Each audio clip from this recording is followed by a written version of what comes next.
Hey, welcome back to No Hype Beer Reviews. Unless it's your first time, then welcome. Please consider subscribing. If you do, hit the notification bell, get all the updates. I'm so excited for today's video.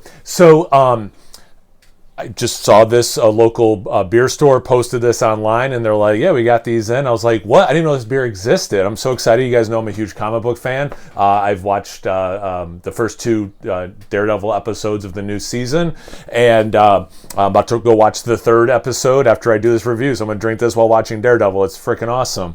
And it appears to be an actual collab. It says Marvel Television.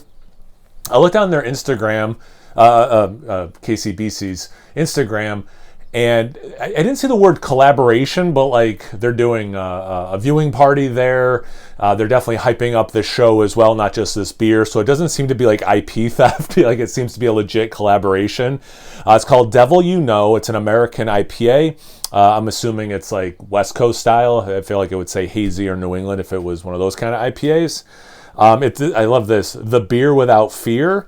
And it's an India Pale Ale coming in at 7% ABV, Centennial, Nelson, and Chinook. So yeah, it definitely sounds like it's going to be more West Coasty. But I'm super stoked.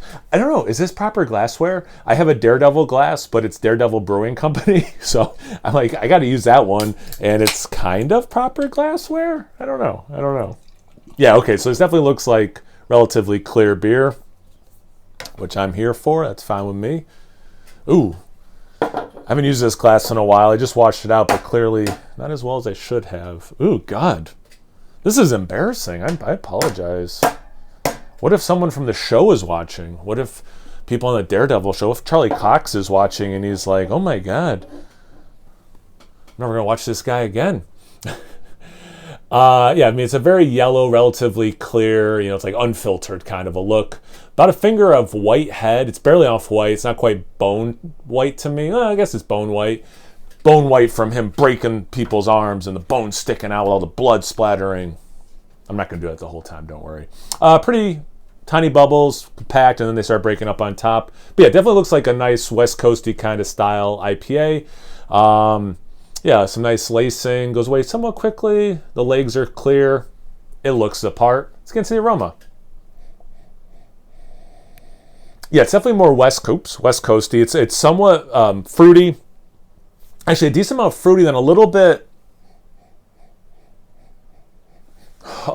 of a floral note as well. Pineapple, some peach, but it's like that West Coast pineapple. A little bit of like peach skins. Generic orchard fruity esters.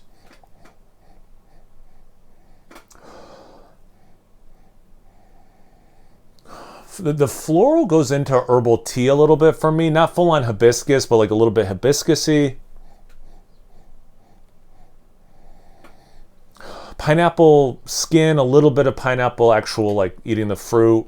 So that seems to be one of the bigger ones. But yeah, it smells awesome. I just, my word bank's not very good for this style anymore apparently. But yeah, it smells, a little bit of orange too. But it's like, again, it's like that West Coast. A little bit peel, like peel and a little bit of pith. Anyway, let's get into the taste. Cheers.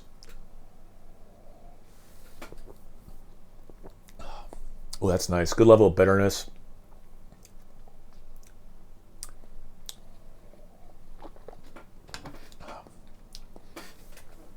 Yeah, so follows the aroma pretty well. Definitely has that orange pithiness, somewhat zesty peel. This unripened pineapple, West Coast pineapple, not, Galaxy tin can pineapple, crushed pineapple kind of a thing, which Galaxy hasn't been kicking out much lately anyway. Sorry, I lost my train of thought. Yeah, good mental bitterness. There is some sweetness to it, so it's relatively balanced beer. The malt, I love. This aftertaste is taking me back to beers I used to drink a lot more, and I should drink more often. Again, more West Coast IPAs. With still a good amount of hop saturation also on my tongue. It's a long finish, which I like. It's grapefruit. Yeah, grapefruit. So that orange is kind of morphed into grapefruit on the aftertaste, which I like. just getting more complexity, more stuff's happening, which is always cool. It's still there. I just kind of want another sip versus talking about what's still happening on my palate.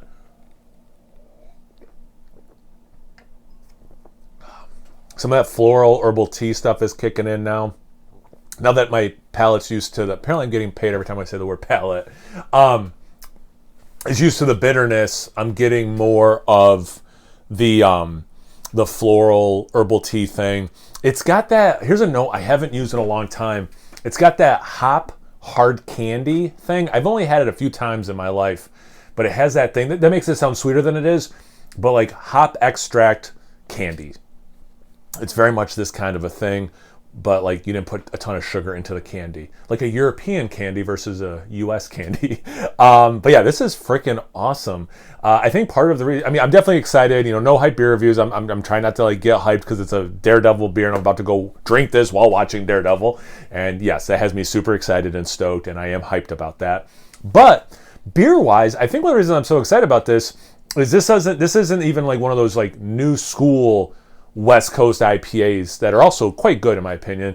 This is very much more classic, almost the great IBU wars kind of a West Coast for me. And it's been a while since I've had a beer like this, and I think that's why I'm really excited and liking it so much also. So yeah, fun beer. Trying to do somewhat local beers on Fridays, not officially, but like it's a New York beer.